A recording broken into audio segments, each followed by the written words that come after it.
Hai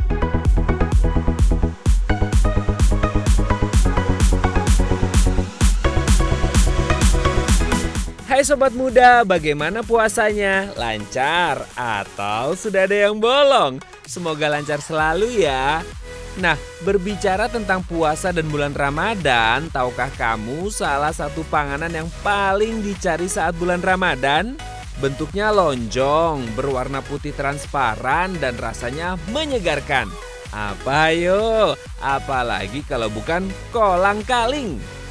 Sobat muda, kolang-kaling bukan makanan musiman dan tidak hanya ada saat bulan Ramadan saja. Bahkan kamu bisa menemukan kolang-kaling setiap hari di pasar. Tetapi saat memasuki bulan Ramadan, permintaan pasar untuk kolang-kaling meningkat pesat loh. Kenapa kolang-kaling sangat dicari saat bulan Ramadan? Salah satu alasan kolang-kaling menjadi primadona saat bulan Ramadan adalah rasanya yang menyegarkan, membuat kolang-kaling bisa dijadikan isian aneka minuman manis untuk menu berbuka puasa. Nah, sebelum membahas menu takjil apa saja yang dibuat dari kolang-kaling, tim Indonesia mau mengajak kamu mencari tahu bagaimana proses membuat kolang-kaling. Yuk ikuti terus perjalanannya.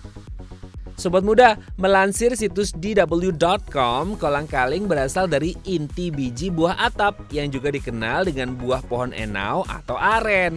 Memiliki nama latin Arenga pinnata, pohon aren dinilai sebagai pohon terpenting kedua setelah pohon kelapa. Karena pohon aren dinilai serbaguna, mulai dari daun, buah, hingga batangnya bisa dimanfaatkan loh.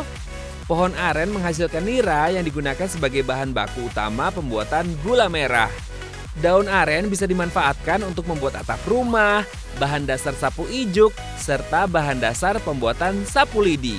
Buah atap bisa diambil bijinya dan dijadikan kolang-kaling. Sedangkan kayu atau batang aren bisa digunakan untuk membuat papan bahan bangunan.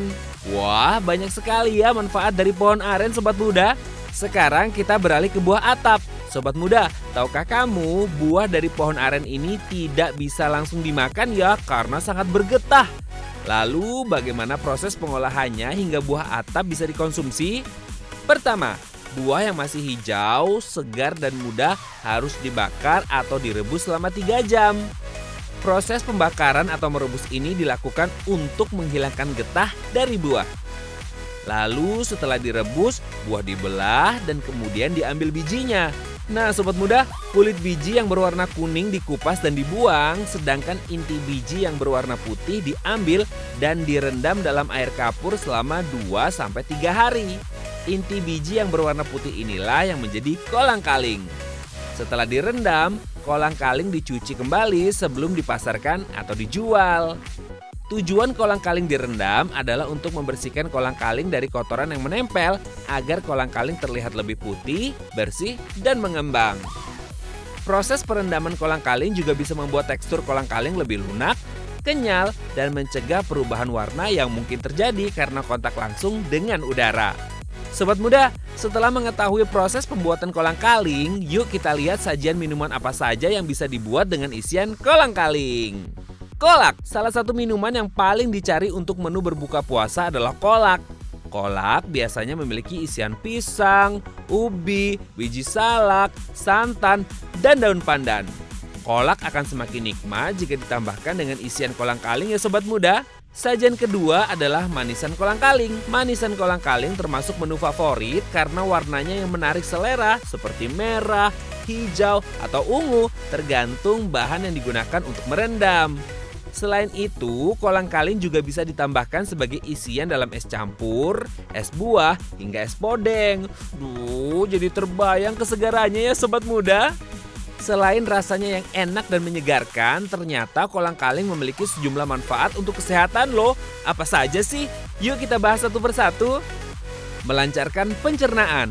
Kandungan serat yang terdapat di dalam kolang-kaling ternyata mampu melancarkan pencernaan di dalam tubuh.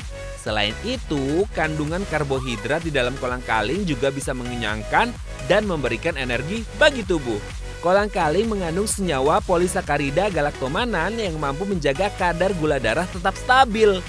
Kolang-kaling juga mampu membantu mengurangi kadar kolesterol jahat di dalam tubuh serta mencegah penyakit jantung dan stroke. Selain itu, kandungan air di dalam kolang-kaling bisa membantu mencegah risiko dehidrasi terutama saat sedang menjalankan ibadah puasa.